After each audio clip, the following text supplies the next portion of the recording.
नमस्कार, मी पंजाब डक. आजच्या ना फक्त एक दिवस शेतीचे कामं करायला शिल्लक आहे. आजचा दिवस आहे, कारण की 48 तासामध्ये महाराष्ट्रामध्ये काय होणार आहे, दक्षिण महाराष्ट्राकडं बऱ्याच भागामध्ये मान्सून दाखल होणार आहे, म्हणून हा अंदाज लक्षात यायचा. राज्यातल्या सर्व शेतकऱ्याला सांगू इच्छितो की मी नेपाळमध्ये होतो त्या ठिकाणाहून देखील मी एक अंदाज सांगितला होता की 7 जून ते 14 जूनच्या दरम्यान मान्सूनचा पाऊस येणार आहे आणि शेतकऱ्याच्या पेरण्या होतील आणि लागवडी देखील होतील, म्हणून हे अंदाज दिला होता. आणि तीच परिस्थिती आता आहे.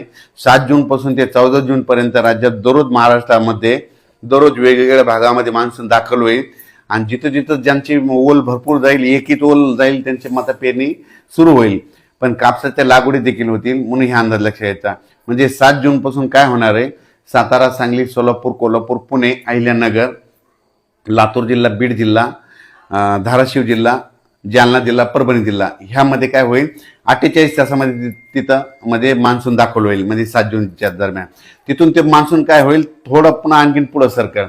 मग 8ला तो आणखीन पुढं सरकत काय होईल, परभणी जिल्हा, नांदेड जिल्हा, हिंगोली जिल्हा, यवतमाळ जिल्हा, वाशिम जिल्हा, जालना जिल्हा, संभाजीनगरपर्यंत मदाल मारेल. मग तिथून काय होईल, परत ते पुढं काय होईल, वर्धा, नागपूर, भंडारा, गोंदिया, चंद्रपूर, यवतमाळ, अमरावती, वाशिम, हिंगोली, अकोला, बुलढाणा तिथपर्यंत जाईल. म्हणजे ह्या पट्टा काय होईल, ह्या संपूर्ण असा म्हणजे काय होईल, दररोज पुढं सरकत ते मान्सून कव्हर होईल. मग असं करत करत काय होईल, 14 तारखेपर्यंत मात्र संपूर्ण महाराष्ट्र व्यापून टाकेल.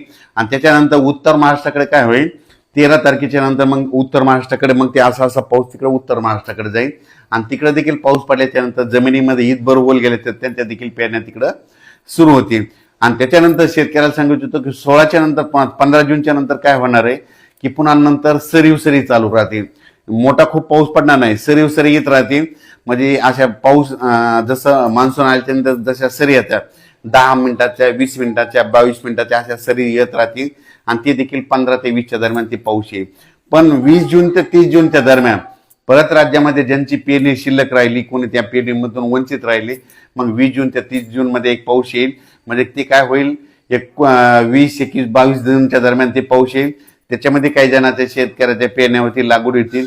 आणि 25 ते 29 जून मध्ये जे पाऊस येईल त्याच्यामध्ये देखील शेतकऱ्याच्या काही लागवडी होतील. आणि त्याच्यातून जर काही शेतकरी उरले तर 10 जुलै ते 15 जुलैमध्ये एक पाऊस येणार आहे. 10 जुलै ते 15 जुलैमध्ये दरवर्षी महाराष्ट्रात पाऊस पडतो. आणि त्याच्यामध्ये राहिलेल्या ज्यांच्याकडे वापसा नसली त्यांच्या पेरण्या होतील, म्हणून हे अंदाज लक्षात यायचा. शेतकऱ्याला सांगू इच्छितो, तुम्ही काय करा, काल देखील आमच्या गावाला खूप पाऊस पडला, आमच्या परभणी जिल्ह्यात झाला, बीड जिल्ह्यात सगळीकडे जवळपास अहिल्यानगर बऱ्याच भागामध्ये पाऊस पडला. आम्हाला आतापर्यंत 2 पाऊस झाले, पण आमच्या गावची ओल आतापर्यंत फक्त 6 बोट गेली. पण आम्ही आता पेरणी आता सध्या करणार नाही. ज्या दिवशी आम्ही समजा ईदभर ओल जाईल त्या दिवशी मी देखील स्वतः निर्णय घेतो आणि मी देखील पोरतो. आणि तुम्हाला त्याच्या व्हिडिओमध्ये दाखवणारच आहे. पण महाराष्ट्रातल्या शेतकऱ्याला सांगू इच्छितो, पेरणी करताना निर्णय स्वतः घ्यायचा, जमिनीची ओल तपासायची. जर ओल भरपूर गेली तर पेरणीचा निर्णय स्वतः घ्यायचा. धन्यवाद.